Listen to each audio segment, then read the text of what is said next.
Welcome to ATI Pro Media. It's Friday. Bet you're glad for that. We're going to have to talk about markets. We're going to have to talk about facts, not feelings. Hey, want to give you apologize? I have to apologize to you. I had to dine and dash yesterday. Quick show, 4 minutes. But Connor was off talking to clients. Brady was working, and I had to get to work. Truth is, we're actually real commodity brokers here. We're not just news and media people. We have Series 3 license, 30s, all the bells and whistles, all the bells and whistles. And with that, we were doing our job. So oftentimes you'll hear us say puts, calls, all this other stuff. And I tell you what, with the market moving as much as it is into July options expiration, there's a lot of options that weren't worth very much money that now are worth a lot of money. I'll give you an example. A few months ago, there was a July $6 border trade wheat put, was trading 2 cents for days and days, became worth 35 cents yesterday. Interesting because the market came down that much. Big moves in corn, beans, wheat. Outside markets are moving a little bit. We'll talk about all that. But today is the day July options expire. Then we're going to talk about July futures going into first notice day. And Connor's going to break down why this feels exactly like what happened on March options expiration and March futures first notice day. Connor B, bring him in the show. Let's go over the headlines. Let's look at the markets too. Let's talk headlines a little bit, and then we'll jump over to LaSalle Street and Wall Street after we do headlines. Let's do it. So what we got. Yep, you already mentioned this. July option expiration is today, and we're seeing the market. Tommy, I don't think you quoted the markets, but another down day. Looking at corn, we got D's corn down 3, July down 2, soybeans trying to rally. July soybeans up 5, November soybeans basically unchanged, and then we've got wheat down again. Wheat just cannot find a ground. We're getting really close on wheat, Tommy, to where that rally we saw is all but eliminated. I think we're 10, 15 cents away. Jojo, just for graphics matters, because I messed up this open, take us to Wall Street. I'm going to finish quoting this up, and then we'll get back to the show. First day here. All right, Wall Street. Sorry about that. We got a lot of things going on. I got 6 screens in front of me watching the markets, listening to phone rings. There's some interesting things going on. Wall Street it is. All right, gold down 20, silver down $1. And a little move in interest rates. That's pretty common here. Seen a little move over there. Crude oil. You know what? We've rolled so many tickets. I forgot to roll my tickets. I'm rolling right now. August crude oil up 10 cents. All right. Natural gas up a little. Dow Jones down 90. NASDAQ up a little bit. S&P down a little bit. And with that, Bitcoin down 1,500 and copper down also.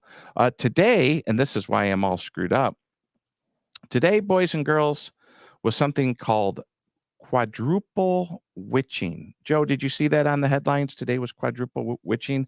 And that's when you have a group of futures that are expiring. So when you look at the bond market and you see the June bonds expired.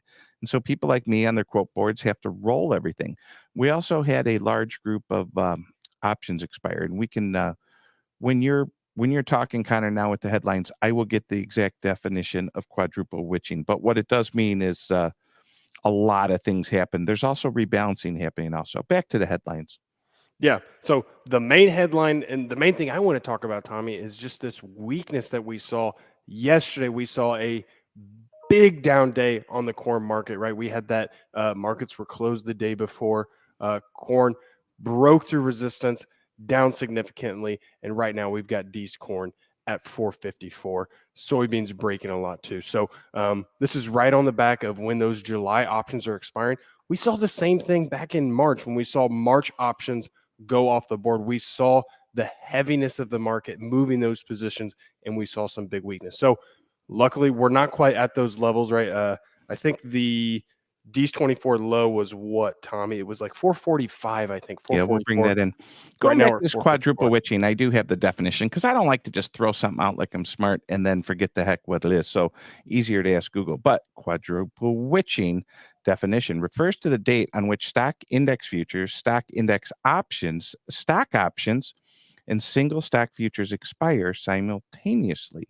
That is quadruple witching. And we just went through that. Everyone okay with that quadruple witching? Back to you, Connor B. We're doing good. We're doing good. Quadruple witching. You learn something every day. Kind of a dead cat bounce here. just a dead cat bounce, and you I'd go to take bed. more. I'd take more of a bounce, Tommy. Yeah, a dead cat would probably bounce a little better. The the in our industry, Connor, and folks listening, there comes a point when uh, people who have been lying, people have been fibbing, people have been pump and dumping, they get called out, and no one does it. It's not on social media. It's not that the New York Post posted. It's not that Farm Journal Media covers the story. It's the market. The market is calling people out. And Connor, you used to work at a grain elevator. You could say which one. I have no problem with it. But what happens today where you actually have to physically call the farmer and call them out? What is happening in the cash markets? I said yesterday on the show, real quick, this is going to be a huge cash trade this week as we end Thursday, Friday. Explain that to people with all your expertise, sir. Okay, if I think I know what you're talking about the cash trade, and just when we see this weakness, you're thinking old crop, right, Tommy? And Yeah. just start doing that math, right? We've talked a lot about having premium today, or premium yesterday was a great thing about saying if you got your hands in the air, this market weakness, especially in Illinois where it's hot and dry, it's tough. It's tough to see the markets go down and not see any rain in the forecast. But step one, Dave Lechtenberg did a fantastic job outlining it. So we got to get the old crop right. Right now, if we've stored this grain at the elevator, right, we have storage costs built into it. We've seen the asset go significantly lower. The interest costs that Tommy loves to talk about, right? We are a much lower price than we saw 7-8 months ago. And so now we need to do something with that and start thinking about what we're going to do with the old crop, and then we can get a plan with the new crop. All right. And so one thing I want to keep in mind, Tommy, I was looking at this before we jumped on the show, is where's our crop insurance floors at? Okay. When we start seeing this much weakness early, we start thinking about, okay, well, if crop insurance has a floor on, and the sad fact is that we're much lower, right? Crop insurance guarantee was 466, the market's at 454, but we only get 85% of that if we grow our APH. So we're closer to, 80% crop insurance. Our crop insurance floor is at the 370 range. 85%, we're closer to that 396, $4 range. Soybeans, we've got a lot of downside before crop insurance picks it up on just the price component alone, right? 1155 guarantee. We take 85%, 80%. That's a 982, Tommy, before crop insurance is going to put a floor on us unless we see reduced yields. Back So to the you. days of all the guys going to the bar to have a Diet Coke or something and say, wow, I can't lose this year. We have a 380, a 1380 floor in beans and a 585 floor in corn. I can't lose. My APH is so good. That is not this year. That is why managing the risk, it's always important, but it's going to be the way it's said is that when markets are higher, people feel like they don't need our help, and then when markets break, they come rushing in for ATI Pro Media Premium trading futures counts. The truth is they needed our help way more at $6, but they had that feeling that the government was going to take care of them. And it's not a false sense of security. It was a correct for that year, but it doesn't carry over. It resets and resets and resets. So the reset's going to be painful. A couple places you might see a problem, Connor. I talked about on Scott the Cow Guy yesterday, or RFD TV, is tractors, combines, used equipment could get really ugly here, in the used equipment market as people may not have as much cash floating around. So the truth is what's happening today, and one thing I wanted you to say, I didn't quite squeeze it out of you, and maybe you're just not mean like me, but the most expensive crop you've ever grown in your life, the 2023 corn crop, is getting puked at what's now new lows. We're not as low as we were in March, but the cost of carrying this grain all the way from when we made this low this day, hold on, let me go to that chart. Whoop, let me hit that stage. When we went down here this day, you say, "Oh, the market's higher," but not through the all the money it took to store this. And the most important thing, I'm going to beat it into everyone until they get it. All this time of storing this grain here, that cash could have made 5% in the bank, or it could have stopped paying 9% operating. So that cash grain you're holding here was paying either 9% operating, or you say, hey, I'm rich. Okay, it could have been making 5%, but it made nothing in your bin over time. And that's the saddest thing that I'm watching as a commodity broker at Advanced Trading. That's the saddest thing I'm watching happen in ag right now. Yep. Well said. And so now it's all about the market's here, right? If we didn't do anything, what's the next step? And the next step, I think you did. Here's a good lead in into premium. What you and Dave Lechtenberg talk about, right, is recommendations on old crop marketing. Yeah, Dave's just a pro. He worked at the grain elevator system for 16 years. He's been in advanced trading for about 20. He's seen a lot of stuff, and he understands cash markets, futures markets, options. He's very calm voice, but he just went through it. Listen, if you're holding old crop, this is what you should do. If you haven't gotten started, there's different scenarios out there. There's all different scenarios. So everyone's got to kind of come in and tell us their situation. Then we got to work it out from there. But yesterday's ATI Pro Media Premium was Dave Lechtenberg, did about a 20-minute talk on State of the Union with July options expiring. And if you haven't subscribed, we'd love that you do. Of course, subscribe to the Advanced Trading YouTube channel and get notifications. But the premium stuff, it's $1 a day, and we get people signed up on that, no problem. This afternoon, we got a great lineup. And then, of course, we close the week with Mr. Don Wick. Don Wick always finishes up Saturdays, gives us a real good report what's going on in D.C. Yep. All right. What else are you seeing out there, Connor? Yeah. Can we look at some charts real quick? You had them pulled up, but let's talk through it. And if you don't mind, let's start Nove 24 soybeans, Tommy, because I saw that it was Nove 24. We're at the lowest price on the 24 contract, I think back to 2021. I read that. If it's not true, I don't know if you can go back that far, but I go to a weekly, and yeah, here you go down here. Yep. And so just significant. Yeah, we broke through that resistance yesterday. Corn, soybeans, both. What are we looking at now, Tommy? Oh, no, Nova again. Yep. Yeah, this is Nova. I was just switching time frames. So this is daily before you had me go look at weekly. Hey, remember when you said you felt like wheat gave it almost all the way back? Yeah. It's done better than that in Minneapolis. Minneapolis, they were having a great crop. They were having the highest crop rating conditions than ever. So the crop ratings were coming out. It's like North Dakota, Canada, Montana, Minnesota, great spring wheat, best spring wheat crop ever. And the market kept rallying because Russia had a problem. Russia had a frost. There was never a problem with old crop Minneapolis wheat. There was never a problem with new crop wheat. This was a gift, and this gift has since been taken away. We are now lower than where we started in Minneapolis wheat and showing no signs of turning around today. Maybe we will by the end of the day. And, if Russia really did have a problem, where are all these people? Why aren't all these people running to America to buy our wheat that's on sale? Yeah. Yep. When I look at that chart, Tommy, what I think, because that rally lasted April 18th to we peaked out, May, June 7th at the peak? May, all the way to the end of May 29th. Almost May 29th. So we had a month run, and it was an exciting month. But when I look at that, I start thinking about the scale-up selling approach and say, if we rewarded rallies and we sold maybe 10, 20% as we went higher, and then suddenly we got 80% that we haven't unsold. And so always when we're marketing grain, always remember we're marketing, right? We might want to make sales on a certain percentage, but we're marketing 100% of the crop. We have to be thinking, how can we defend this price, the price it's at right now, on 100% of our expected production? So that's when I think of when I look at if they have those sales, they may have a call loss on it too. Hey, you sold wheat here, and here. You have call losses, but I'll take a 15, 20 cent call loss and $1.50 better sale than the opposite. So many people I talked to the last few days are like, wow, I sold some old crop wheat. I started on new.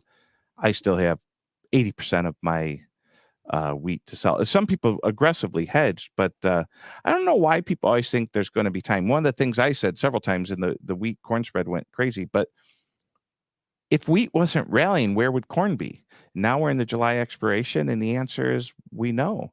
It would be at 436, 435 and 3/4 was the low, and that's where corn will be after wheat gets done breaking $1.50. So I imagine people aren't excited with today's prices, happy with today's prices. Keep getting educated, keep learning. What else can we offer people, Connor? Yeah, leaning. Is that a segue to premium, Tommy? Where are you going with that? No, just like let's leave some optimism. It's Friday. It's summer. Yeah. You got 4th of July coming up. It's still the greatest country in the world to be a farmer. I don't get to make prices. What I'm trying to say is, when I do like RFD TV, whenever the markets are down, Scott Shalladay's voice changes. He's like, "Oh, corn's down 8." I'm like, Listen, ATI Pro Media is not getting paid by some big ag company to go act happy on this channel and fib to you. Like, it's okay if the markets are down. I own a seat at the board of trade. I like when markets go down. I like when markets go up. But if you're a perma bull in a bear market, you could have a miserable couple years. One last thing before we go. There are people out there who give straight cash advice. If you are taking straight cash advice from someone, I would love to know how much you have sold or how undersold you are. Per that article I told you that Ben Renchi posted the other day, there's still services out there in Iowa giving cash recommendations that have 40, 50% of 2023 crop not priced, hedged, or sold. These are strictly cash recommendations. So the truth is, in a bull market, you sell too much too early, kind of like how that wheat went up. You feel like, oh my God, I just sold wheat. It's up $1. I'm not selling anymore. Month later, it's down. And in a bear market, you never get sold. So the reason we do use futures and options is to make up for, those outsides, Connor. Yep. We can't sell it all at once. So what can we do to cover ourselves in the event of the unknown, right? We've been very, the markets are negative. We've reacted accordingly. We're talking about this. You say it, facts, not feelings.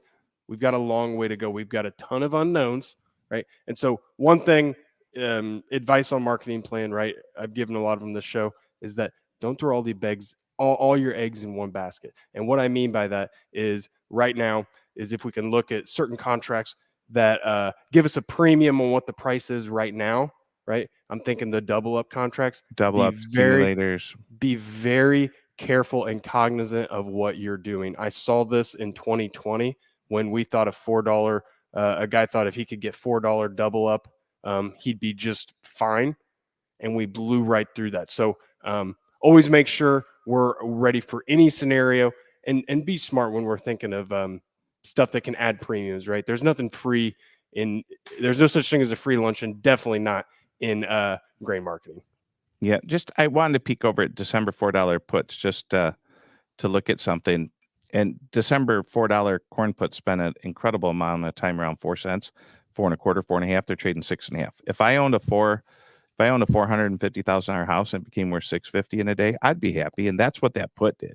I mean, you may only say, oh, it only went up 2 cents. In my mind, its value increased tremendously. And so there are people starting to say, I want a floor from 4 to, I say 0, but it can go lower than that. All right, Brady Huck says, defend your decisions or lack of decision. That was a trade. Brady Huck with the best Ag Bull Pro Media Premium ever, saying this is the tap in the shoulder. If you missed that, actually it was on that high of that wheat move, and he said this is that tap on the shoulder. All right, questions, comments, send them in. We're going to end the show, get back. We got a few people to call here. July options are expiring.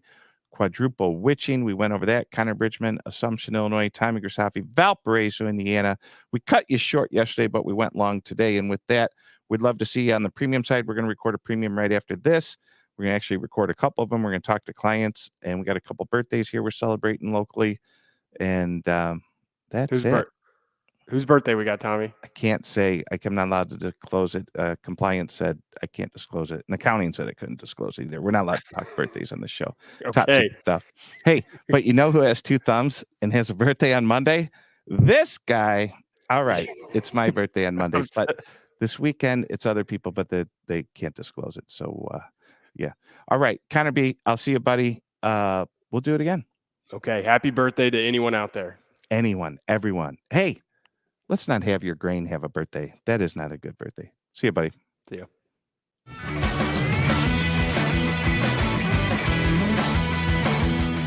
Thanks for joining us. We're here every day, 9 a.m. Central. Don't forget to like and subscribe. We'll see you next time.